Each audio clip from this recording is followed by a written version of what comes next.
অবশেষে আমি আবারও চ্যালেঞ্জ করলাম, ইন্ডিয়া যদি আজকে অস্ট্রেলিয়াকে হারাতে পারে আমি গোবরের পানি দিয়ে গোসল করব, মানে গোবর দিয়ে গোসল করব। আমি চ্যালেঞ্জ করলাম, ইন্ডিয়ার এই সাধ্য নাই, এই ক্ষমতা নাই শক্তিশালী অস্ট্রেলিয়াকে হারাতে পারে। তাই আমি আবারও চ্যালেঞ্জ করলাম। আমি জানি আমার চ্যালেঞ্জ পালন করা লাগবে না। কিরে মোটা বিজয়, ওই দৌড়িস করে বালতি নিয়ে রে।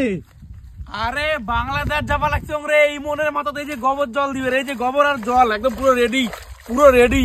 হ্যাঁ ওই মাথাতে এই গোবর আর জল দিয়ে যদি ওই মাঠটা ঠান্ডা করা যায়। কারণ কি জানিস, ওই খেলার আগে কইছে যে অস্ট্রেলিয়া যদি আমরা হারের পাই সে নাকি গোবর জল দিয়ে স্নান করবে, মানে গাও ধুবে। ওই জন্য গোবর জল নিয়ে যাচ্ছে ইমরানের মাথা, ঠিক আছে, মালটা শান্ত করার জন্য। কি বন্ধুরা সবাই শেয়ার করবে তো? হ্যাঁ সবাইকে বলছি, এই যে আমি পুরো রেডি একদম। সবাই ইমনকে শেয়ার করে জানিয়ে দাও যে মোটা বিজয় গোবর জল নিয়ে রেডি, তার মাথা ঢেলে দেবো সবকিছু, ঠিক আছে। আমি জানি ভাই অস্ট্রেলিয়ার সাথে ইন্ডিয়া কখনো পারবে না। আমি যতবার ইন্ডিয়ার বিরুদ্ধে বাজি ধরছি, আমি যতবার ইন্ডিয়ার বিরুদ্ধে চ্যালেঞ্জ করছি, ততবারই আমি ধরা খাইছি। আমি তো আগেই বলেছি যে ইমনের এই যে সেকেন্ড বাপ সেটা আছে কি অস্ট্রেলিয়া, ঠিক আছে। ইমনের সেকেন্ড বাপ হচ্ছে অস্ট্রেলিয়া। বহুত সাপোর্ট করেছিল কালকে, হ্যাঁ ফুল সাপোর্ট নাকি অস্ট্রেলিয়ার পক্ষে থাকবে। বলছি মনে হয় এটা ইন্ডিয়া, ঠিক আছে। আমাদের ভারতের বিরুদ্ধে ঝাঁকে বানাবি বাপ, আমাদের ভারত তাকে দিবে পুরো ঠাপ ঠাপ। হ্যাঁ বন্ধু সবাইকে বলছি, সবাইকে সবাই শেয়ার করে দেবে। খেলার আগে বহুত বড় বড় বাতিল মারছিল, আর একটার পর একটা চ্যালেঞ্জ নিচ্ছ, একটার পর একটা চ্যালেঞ্জ নিচ্ছ। ওইসব ছোটখাটো চ্যালেঞ্জ নেওয়ার থেকে, হ্যাঁ ওইসব ছোটখাটো চ্যালেঞ্জ নেওয়ার থেকে তুমি একবারে টুনটুনি কাটার চ্যালেঞ্জটা নিয়ে নাও না, তাহলে কোনো ঝামেলাই নেই, ঠিক আছে না। কি কথা আছে না যে না বাজবে বাস না বাজবে বাসুড়ি, সেম তুমি একবার চ্যালেঞ্জটা নিয়ে নাও, আর কোনো ঝামেলাই নেই। তারপরে এই যে গোবর জলটা আমি একদম পুরো রেডি।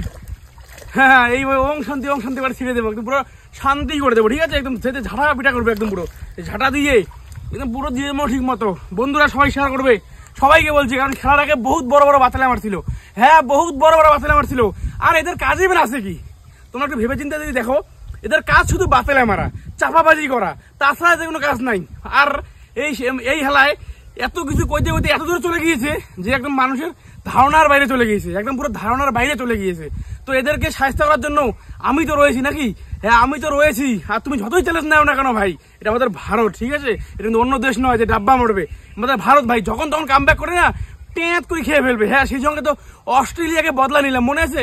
হ্যাঁ একটা পুরনো হিসাব ছিল অস্ট্রেলিয়ার সঙ্গে, 2023 ওয়ার্ল্ড কাপের বদলা, সেটা আমাদের ভারত কালকে পূর্ণ করে দিয়েছে।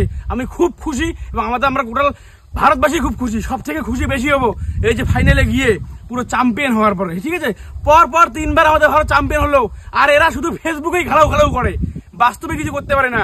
হ্যাঁ পর 2013-তে ফাইনালে উঠেছে, 2017-তে ফাইনালে উঠেছে, এবার 2025, কারণ মাঝখানে করোনার জন্য খেলা হয়নি, ঠিক আছে। পর 3বার ফাইনালে উঠেছে, আর 2017 সালে পাকিস্তানের বিরুদ্ধে আমাদের ভারত হেরেছে, সেই জায়গা কিন্তু এখনো রয়েছে, ঠিক আছে।